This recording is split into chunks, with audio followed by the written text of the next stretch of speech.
आनंद हमारे आसपास ही होता है, बस उसे अनुभव करने की ही बात होती है।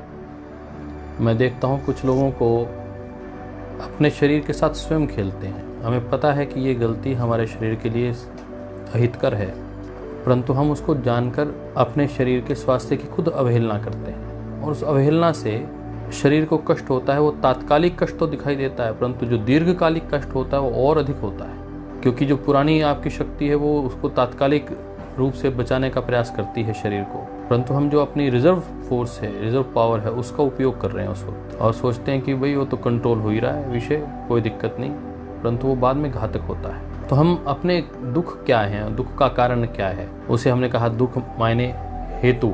फिर हमने कहा कि वो दुख का कारण क्या है, हे दुख क्या है, हे, और दुख का कारण क्या है, हेतु अर्थात संयोग।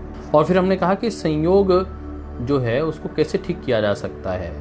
तो कहते हैं वो हान, जब आप उस दुख की निवृत्ति करने का प्रयास करते हैं तो वह हान की स्थिति है। तो हमने हान के उपाय की, अर्थात जो वो मोक्ष तत्व है जो मुक्ति प्रदान करता है, वो हमें कैसे प्राप्त होता है। कल हमने बात की थी तद अभावात संयोग अभावो हान तदृशे कैवल्यम, तो उसके साथ कैवल्य की स्थिति हो जाती है। क्या है हान, तो कह रहे हैं तद अभावात, जब उसका अभाव हो जाता है, किसका, संयोग अभावो, जब संयोग का अभाव हो जाता है तो हानम, तो वह मोक्ष की स्थिति बनती है। और वो कैसा होता है, तदृश कैवल्यम, तो वह कैवल्य जैसा होता है।